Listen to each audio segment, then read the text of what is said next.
Hi, I'm Bill Arnold. Thank you for listening to this podcast. There are many more podcasts available at myfaithradio.com. Your support makes this possible. Thank you. Oh, don't you know it's the Bill Arnold Show? It's Bill.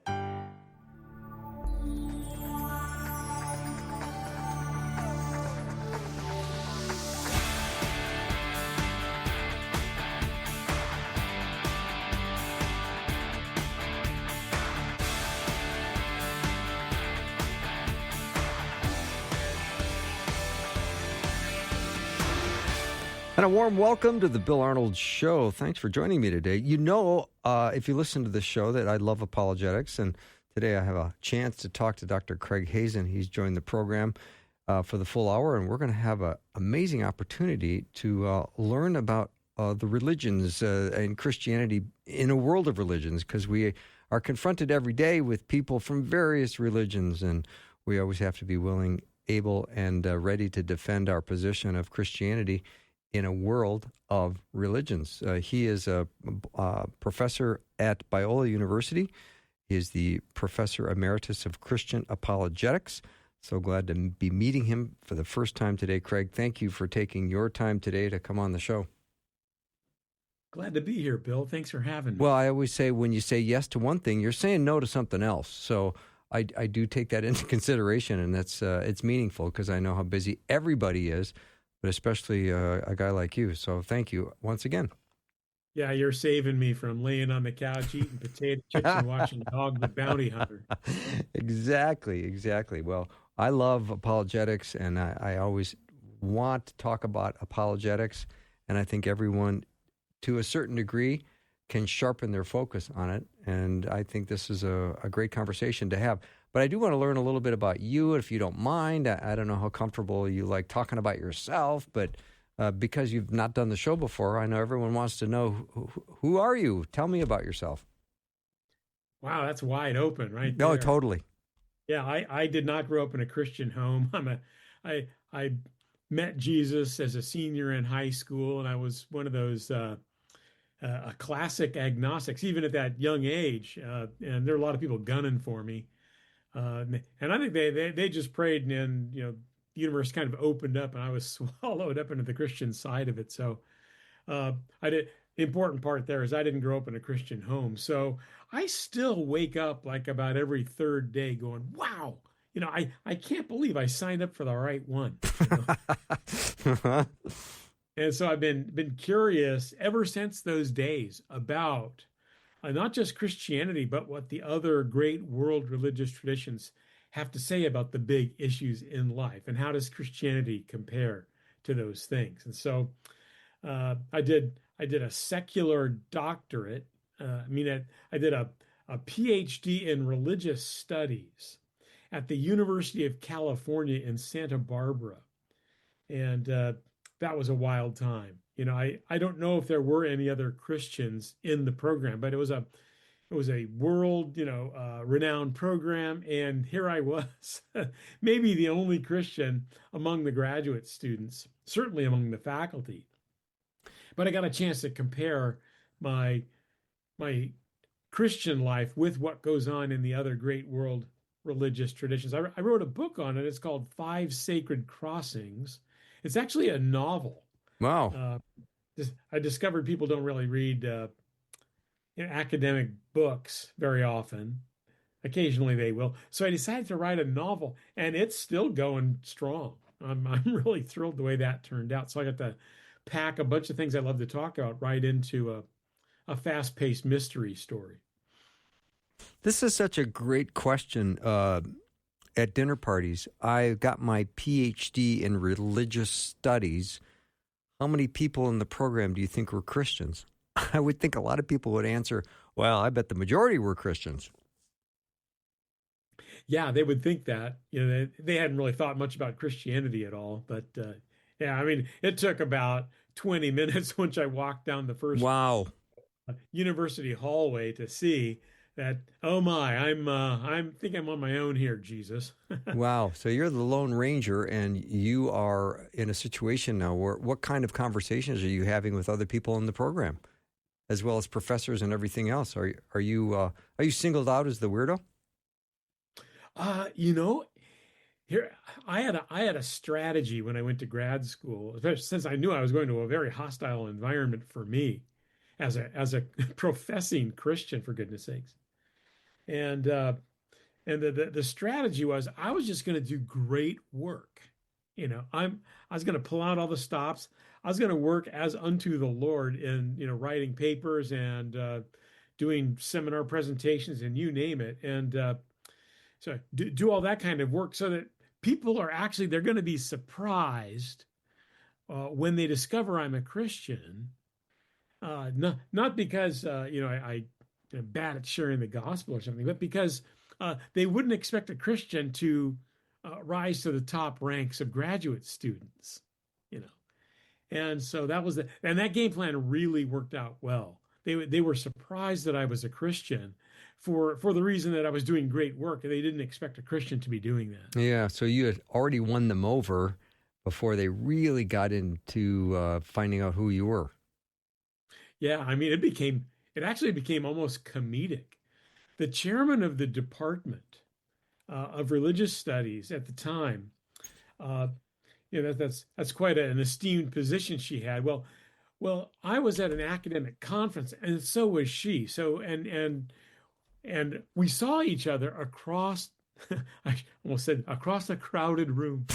We saw each other across the big lobby, and she started waving at me. And I go, oh, and then she's waving me over to her. So I meander over there, and she wants to introduce me to some of her friends. Now, at this point, she's not only the chair of the Department of Religious Studies, she's also the president of the American Academy of Religion. And so she's going to introduce me to some of her pals. And she goes, hello, everyone. I want you to meet Craig Hazen. He's a fundamentalist. And the way she said it was,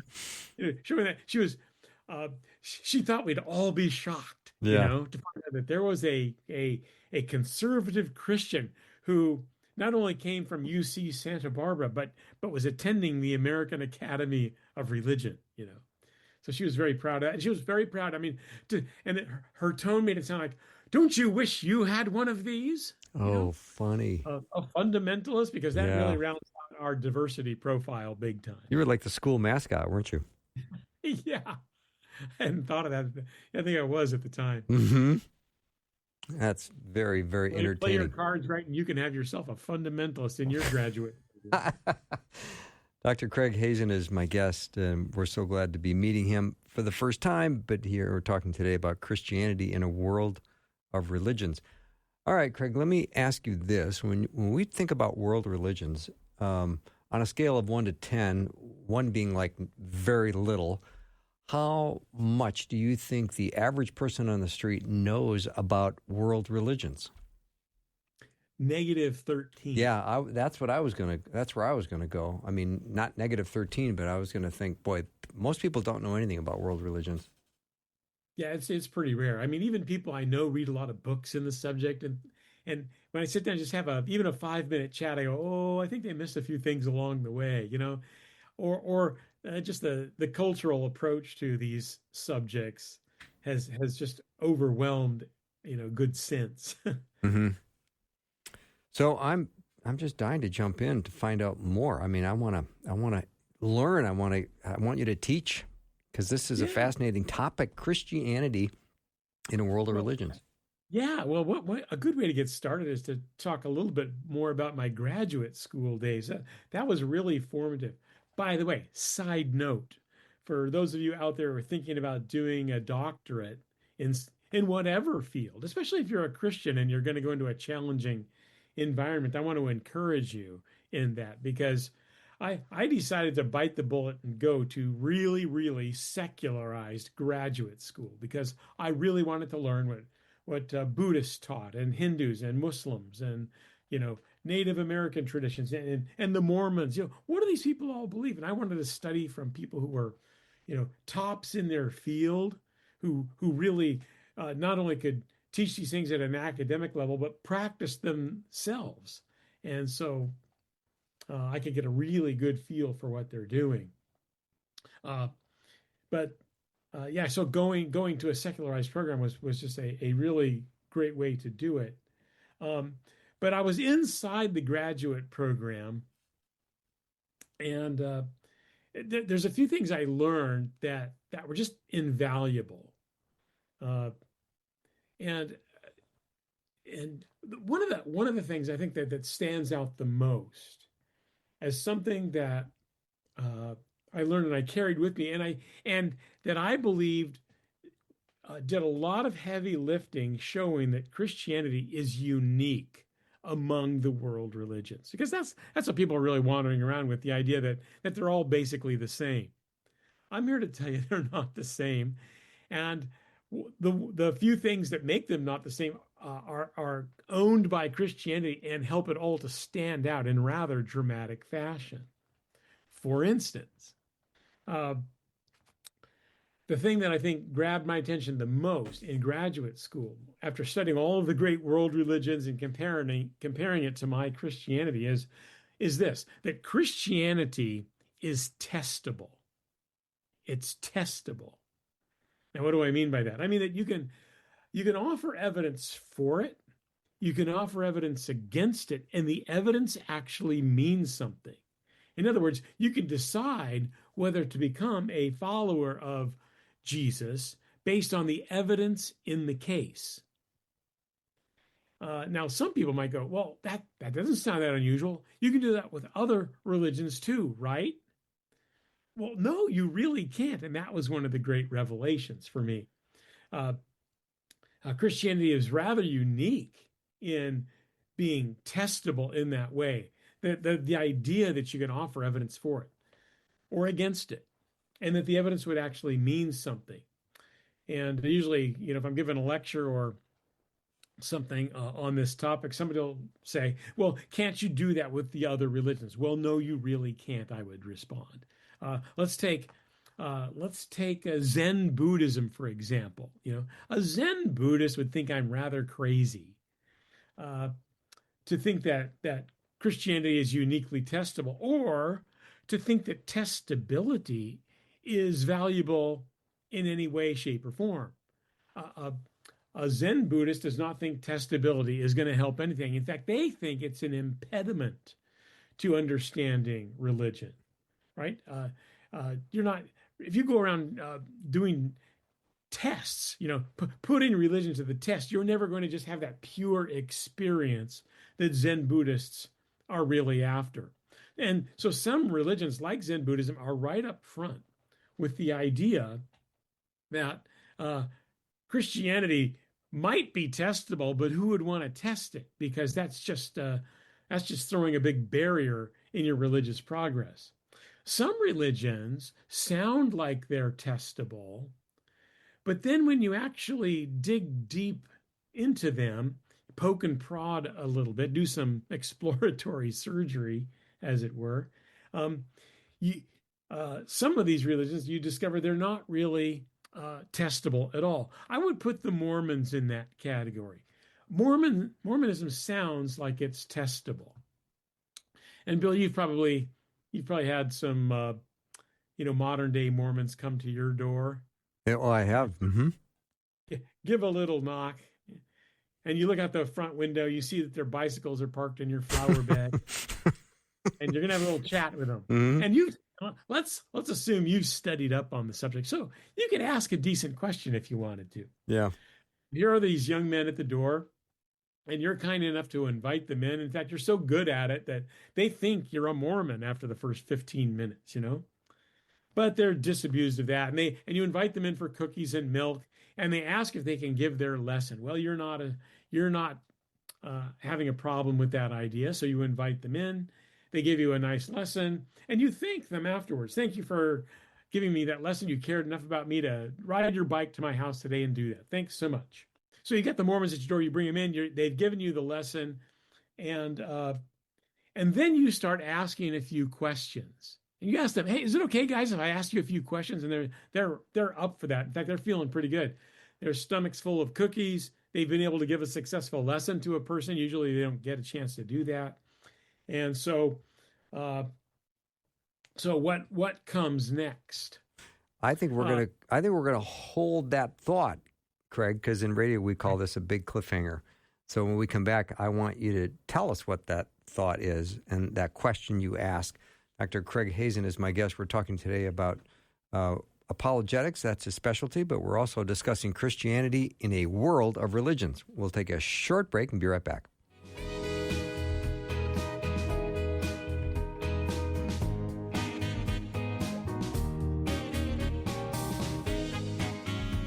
Hi there and welcome. If you are a new listener, we want to officially welcome you with a free welcome packet gift.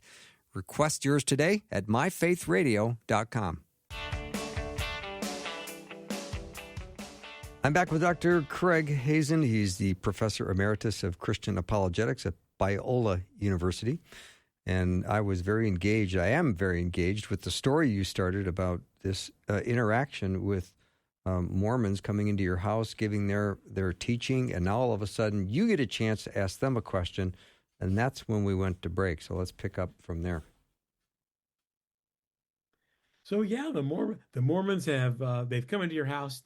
You've let them give the lesson. They're sitting there. You're having a conversation about what's been put on the table, and so you, being a kind Christian gentleman, say, "Hey guys, is it okay if I ask a couple of questions?" And they go, "Sure." So you ask a couple of questions, and since you've studied up on it, you ask some pretty, challenging questions. And these young Mormon men really can't handle those kinds of questions. So what happens then? Well, this happens at every level in Mormonism, whether it's missionaries visiting you at your front door, Mormons at the local bishop level, Mormons at the stake level, Mormons at Brigham Young University, or maybe the 12 apostles in Salt Lake City. If you ask a particular question they don't really know the answer to, or maybe they've never heard it, they'll take a step back and say something like, "Well, I don't know what to do with that question. I really don't. But you have to understand something, Craig Hazen. Uh, I've had a feeling that this is true. Classically, it's called the burning in the bosom. I've had a deep and abiding feeling that Mormonism is true." Now, you see what happened there. The Mormons are at your door. They wanted to come in to give a lesson, and they probably covered some important material like, that the Book of Mormon was first published in 1830, and then it contains the story of the ancient people of the Western Hemisphere, and that Joseph Smith was able to translate these ancient golden plates into modern English, and this becomes the Book of Mormon. So they're going to be telling you all that in their lesson. And so you ask the question, uh, about a couple of those items. The Mormons don't know the answer. They take a step back, and what do they say? "Look, don't know what to do with that, but I've had a burning in the bosom, a feeling that it's true." Now notice what's going on there. The Mormonism sounded like it was testable, that you could offer evidence for it, that you could offer evidence against it, and the evidence actually means something, right? But then when you actually ask some difficult questions, it turned out not to be the case at all. The Mormon takes a step back and says, "I don't know what to do with that. I'm so sorry." So it wasn't testable after all. Christianity is testable, the real deal. In fact, if you're ready for this, Bill, I'll read you a scripture. We find this in 1 Corinthians 15 that I claim to be one of the strangest passages in all of religious literature. You're not going to find something like this in the Bhagavad Gita, or the Buddhist Tripitaka, or the Quran, or the Book of Mormon. This comes from 1 Corinthians 15, something written by the Apostle Paul himself. Here's what it says, 1 Corinthians 15. Get a load of this. Paul says, "But if it is preached that Christ has been raised from the dead, how can some of you say there is no resurrection of the dead? If there is no resurrection of the dead, then not even Christ has been raised. And if Christ has not been raised, our preaching is useless, and so is your faith." wow. That's Uh, amazing. I, I think you get the picture here. Oh, That yeah. this is testability par excellence. And Oh, I mean, the Apostle Paul basically invited every skeptic and naysayer to hang Christianity by a thread, the thread of the resurrection, and then try to snip that thing. And it's going to come crashing down. Uh, According to the Apostle Paul, that's the kind of testability that's open to Christianity. In fact, it encourages it. And that's, in my view, especially as a young grad student studying these things, that set Christianity dramatically apart from the pack for me. There was no other religion that I studied that did this kind of thing. It was unique to Christianity to hang it by a thread, to invite people over to snip that thread and watch the whole thing come crashing down. That's the security that the Apostle Paul had in the events that are described in his writings and in the writings of the other New Testament apostles. that is a fascinating analogy. And Craig, one of the things I love is I've never connected or associated the word testable with Christianity. I've always said truth, truthfulness. I've come up with all kinds of words, but I've never used testable. I love that. Yeah, I've actually resorted to testable. It's not, I've edited a philosophy journal for 20 years, so it makes me a little queasy to use that word because it should be defined even closer. But general audience understand what that means, so I've stuck with it. But yeah, Christianity's testable, and it's hanging there by a thread. It's crazy. Other religions just don't do this kind of thing. In fact, it would be madness for them to do that. I mean, who wants to undergo some sort of careful religious testing when you may not pass it? The Apostle Paul doesn't mind throwing this out in front of us because he's certain that Christianity can pass this test. Yeah, it's powerful. I mean, if I came out and said water boils at 212 degrees Fahrenheit, and you'd go, "Oh, you're crazy. You don't know what you're talking about." Well, if we boiled water at 212, it would be raging in the pan, that's for sure. Listen to Bill Arnold, folks. I know. I'm philosophizing right now with a philosopher. What am I thinking? So testability is definitely key to the operation, and it sets Christianity apart from the pack Yeah. in rather dramatic fashion. And that's if some people ask me. In fact, I've been on uh, multi-faith panels, where they bring in a Hindu and they bring in a Buddhist, they bring in a Christian, and maybe they got a Roman Catholic, a Mormon, you name it. And maybe it's on a college campus. Sometimes it's in a church sanctuary, and so we'll all be up there. And I love those situations. I dearly, dearly love those kinds of panels. Where they get the group together and they work through, because I focus on only two things. Uh, I start out with the resurrection of Jesus, especially pointing to the fact that Christianity is testable.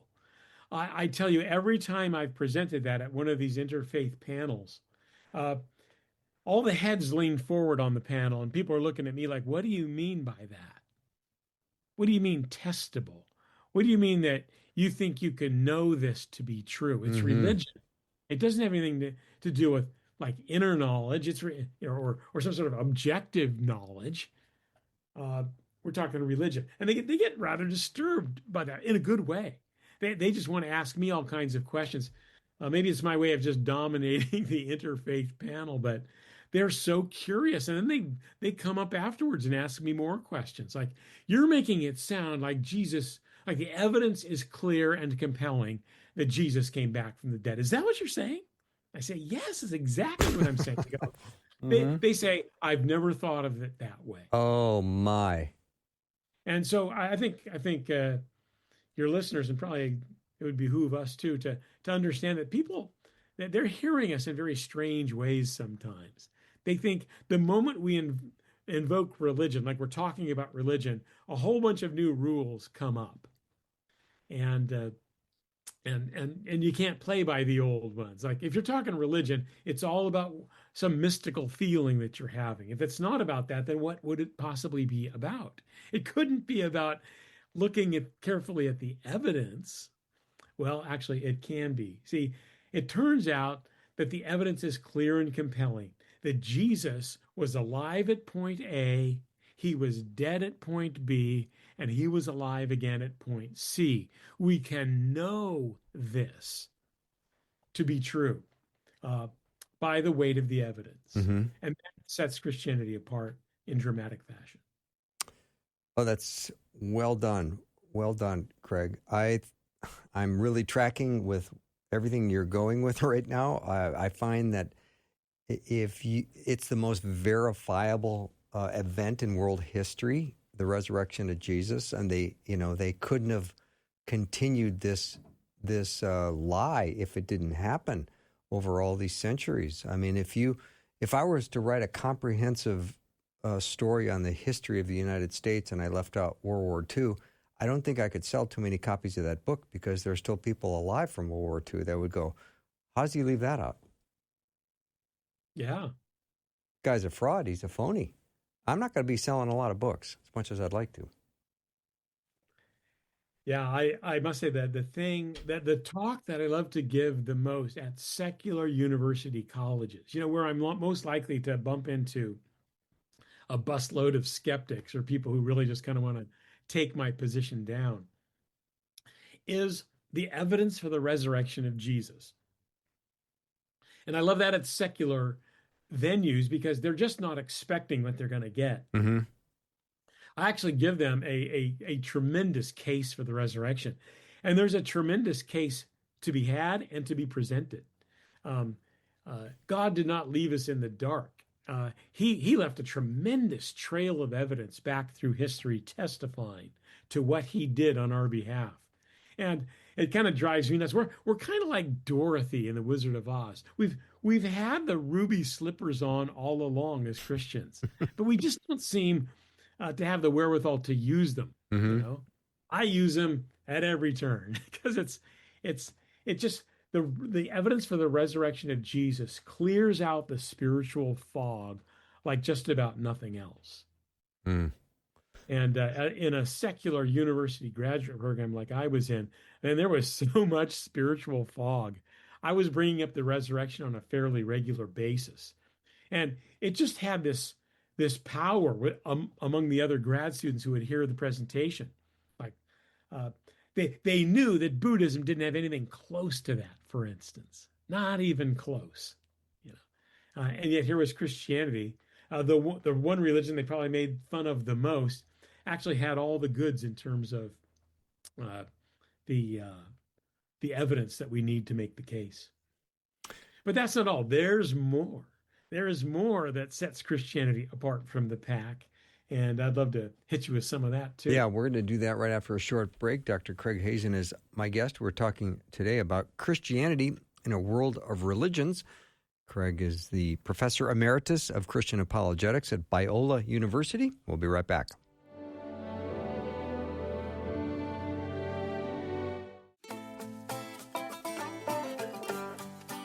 Having a great discussion today with Dr. Craig Hazen. We're talking about Christianity in a world of religions. And Craig, before we return to our conversation, I would love to just hit pause for a second, and maybe you could define what the word religion even means. When you hear that word, and when people hear that word, where do they go? I'm an active member of the American Academy of Religion. This would be, 8,000 religion professors from around the country. And they fight like cats and dogs trying to define religion. Okay. And so I'd be reluctant to try to do that, but it's kind of a mess when they do it. I do enjoy the banter that goes back and forth, but it's very difficult to actually define religion in their terms. I like the way you were coming at it by talking about how people react to it. I think that's an important thing to get under our. Well, don't we experience this a lot? Where can you talk about your faith? Well, I'm not religious, but I'm just spiritual. It's funny. It's funny how they respond. I said, "Well, I wasn't asking you, are you religious? I was just asking you about your faith." Yeah, that's a very good example. The moment they hear the word religion, they're thinking, well, they think of this. if I say religion, what I'm really doing is invoking uh, the realm of no knowledge or the realm of blind leaping. That's what comes to mind for people when they hear the word religion. I try to Mm. stay away from the word because it's generally unhelpful. Uh, but if people understand that now I want to talk about evidence. They don't think evidence really goes along with religion very well either. But when they hear some good evidence, like there's so much. I usually give a lecture with a 10 points, that 10 points of factual research that helps to sustain that Jesus was alive at point B, or sorry, alive at point A, dead at point B, and alive again at point C. There's a body of factual evidence that supports that. People don't know what to do with that because that doesn't seem to line up with what they think about religion. Religion is not a place where you bring out, uh, the science cart and start, drumming up evidence. Uh, Religion is the thing you simply believe or you don't. Yeah. You know. How do we get those 10 points, Craig? That sounds really interesting. Oh my goodness, we should do this again. Okay, we'll do it again, and we'll do the 10 Yeah, points another time. So, yeah, okay. yeah. Quick side story of this. I got invited to the UCLA, University of California, Los Angeles, the School of Medicine, to give a lecture one time. It was near Easter time, and they had some sort of lunchtime lecture series going for the freshman and sophomore medical students.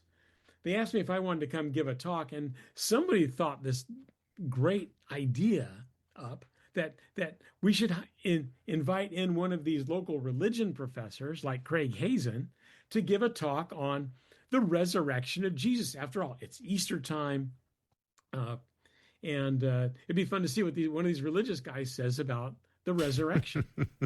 Mm-hmm. And so I thought, what a great idea. What a great open door. So I obviously said yes.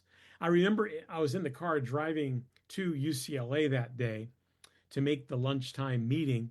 And I'm thinking to myself, yeah, this makes so much sense. I mean, so they bring me in to talk about the resurrection of Jesus. If dead people can come back to life, it seems to me that young medical students need to know something about that. Yeah, amen. So I get up there and I gave a presentation, and it was just kind of a just the facts, ma'am kind of presentation. Uh, I just gave the evidence, clear and compelling as I could, that Jesus was alive at point A, dead at point B, and alive again at point C. I didn't think there was anything particularly crazy about it, but I could see the people sitting in their seats, and they were all eating sandwiches because it was a lunchtime lecture series, and they all had big ham sandwiches or whatever they were eating. But their mouths were like hanging open, and I can see what kind of sandwich they were eating. The reason their mouths were hanging open is because they were shocked at the presentation. It wasn't what they expected at all. So it was a short time I had. I wrapped up my lecture. They dismissed the students, but a lot of them just hung back to ask me questions. And so this one guy, he wanted to be first in line. So he gets up there and he's like, all right, Hazen, here's the thing. I grew up in a Baptist church, right? I knew all that stuff. But I got to tell you, you're making it sound like it's different. You're making it sound like it's true.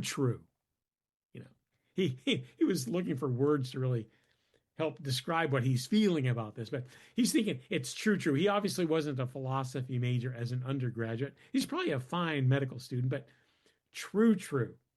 And what he said, true, like the kind of stuff that you study in medical science and in history and in philosophy and all that. I mean, you're making it sound like it could play in that field. And I go, it can. It's exactly what I'm trying to get at. But that just shows how people will react differently to the idea of religion and Christianity when you bring it into the sphere of investigatability. Hmm. Hey, let me hit you with another one that Okay, actually, yeah. this one actually grabs people in the same way the resurrection does, but with a little bit different spin. So I've talked about being on these interfaith panels, and the people up there with me tend to get a bit animated when I bring up the resurrection and talk about evidence that undergirds it. I say, well, there's one other that I think you ought to know about, panelists, and this one's actually quite remarkable and captures the imagination of the students. And it's this: Christianity. Uh, in Christianity, salvation is a free gift from God. In Christianity, salvation is a free gift from God. He just gives it to you. Hmm. How crazy is that? And again, the people in attendance, the other religion scholars will get a bit animated about, wait a minute, are you saying uh, you don't have to do your duty at the temple? You don't have to read, certain books on salvation. You don't have to pass a doctrinal exam or whatever. No, he just gives it to you. It's really quite astonishing. And of course, I read to them, you know, uh, Ephesians chapter 2, starting with verse 8. For by grace you have been saved through faith, and that not of yourselves. It's the gift of God, not the result of works, that no one should boast.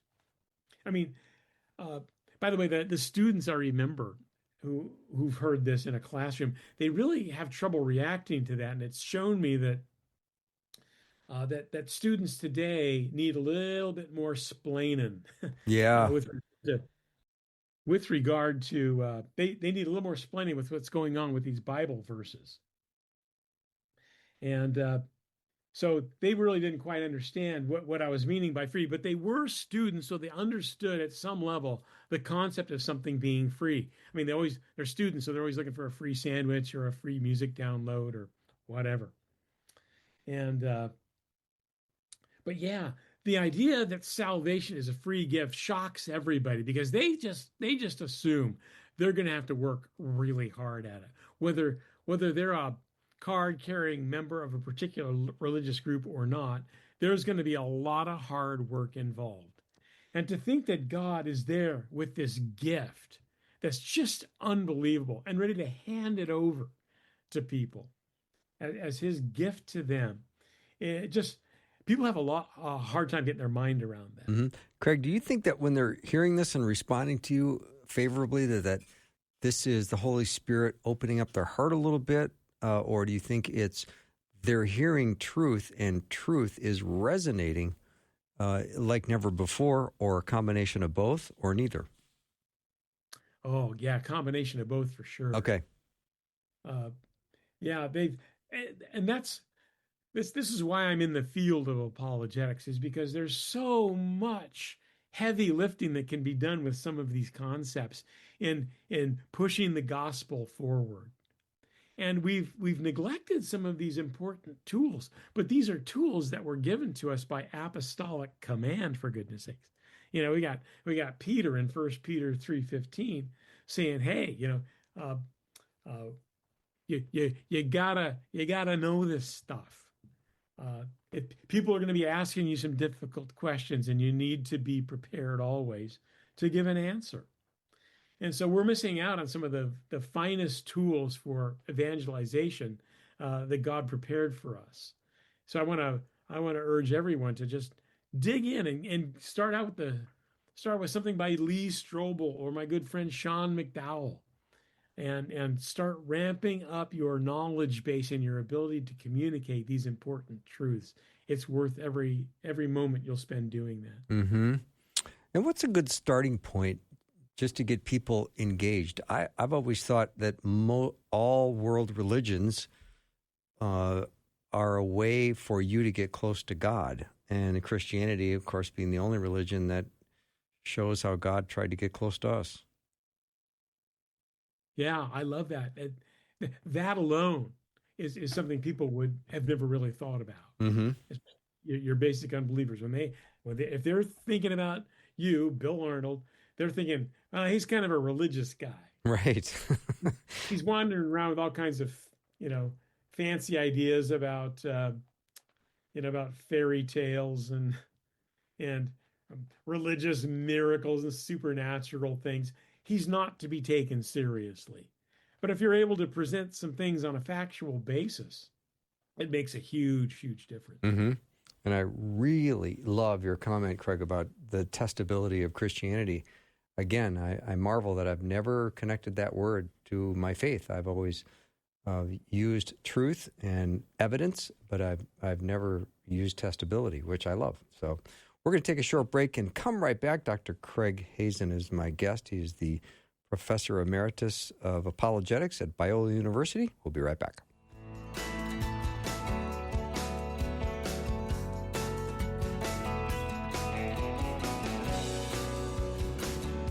It is my deepest desire that you take the very first step of faith by placing your faith and trust in Jesus Christ. If you've got questions about what it means to begin a relationship with Jesus, text the word faith to 41224.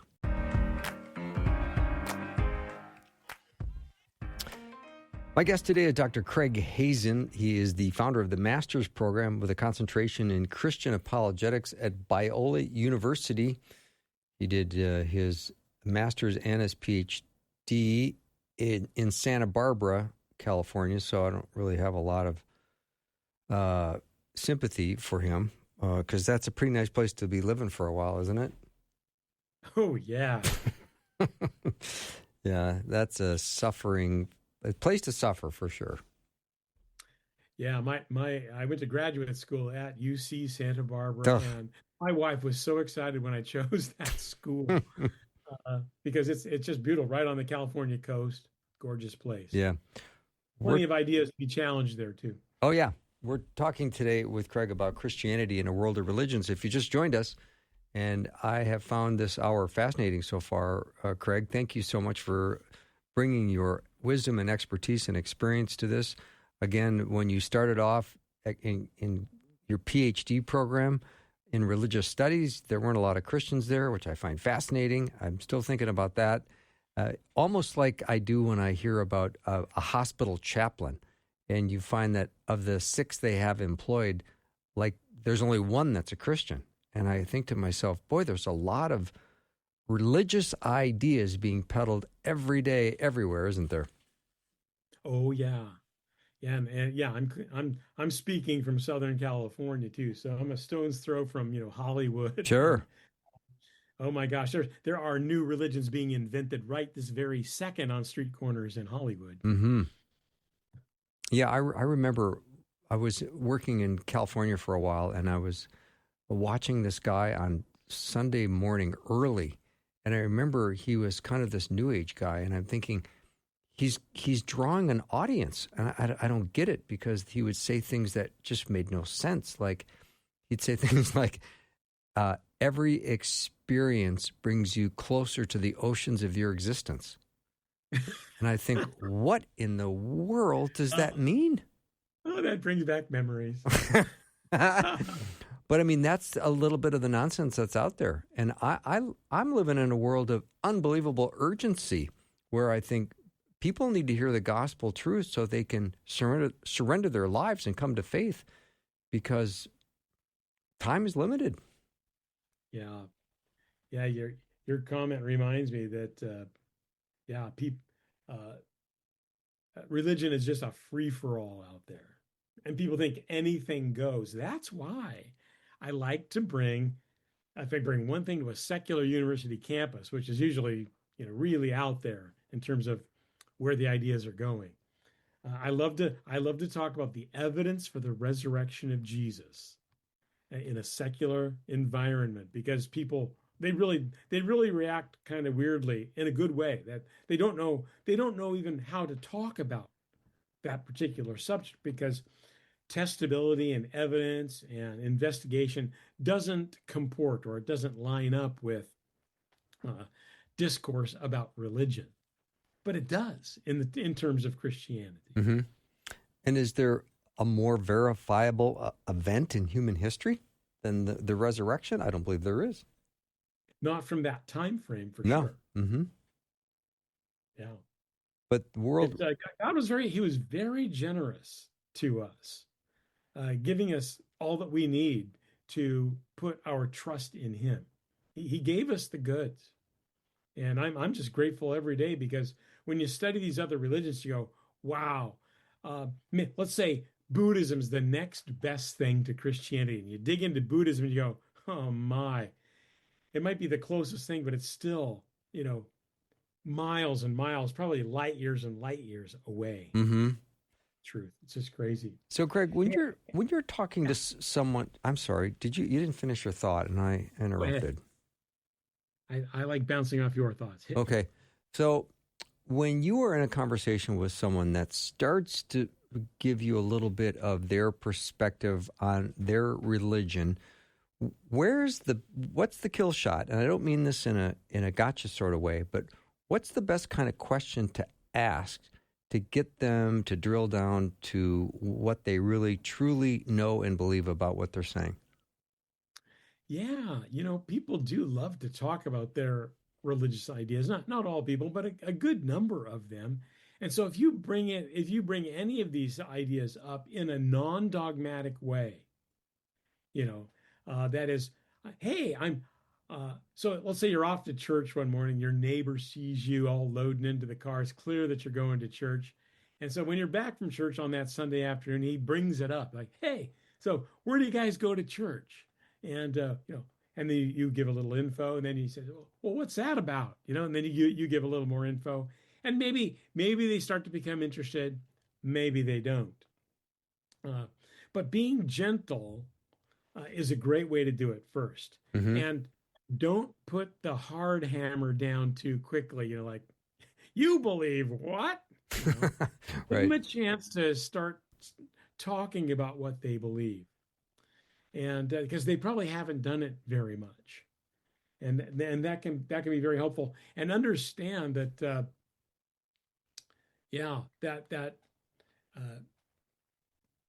that being gentle is really the key. You just want to get them used to the idea of talking about religious ideas, and they're afraid normally. And so if you can put them at ease. I've done this in fact, I have a neighbor who lives probably 4 or 5 houses down. He puts together little groups of unbelievers that he bumps into, and he invites them over so that we could talk about religion and other subjects that are discouraged in polite society. I like that. I think that's even the title he gives for it, and it's a wild romp through the philosophical weeds. Everybody's got their ideas, and they're all throwing them out there, and having somebody like me is helpful because, I just know my way around the landscape. Yeah, no kidding.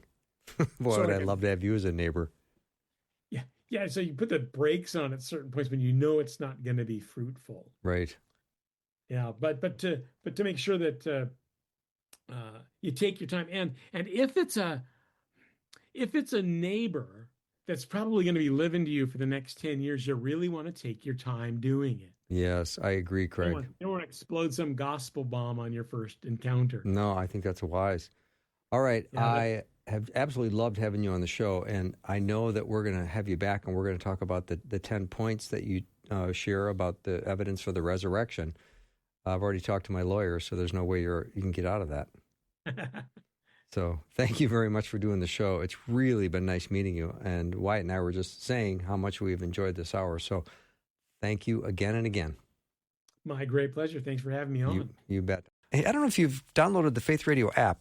Go to your app store and check it out. I have to say, it's a beautiful app. I've got mine on my iPhone, and when you download it, you just can't believe how pretty it is. And you open it up, and it's very easy to navigate your way through it. And you can listen to Faith Radio live, or you can just check out the podcast. It doesn't matter where you go. You can download if you've got that Faith Radio app. So give it a try. And if you don't like it, it's easy just to delete it off your phone, but I'm pretty sure you'll keep it. We will take a short break and be back with more in just a minute.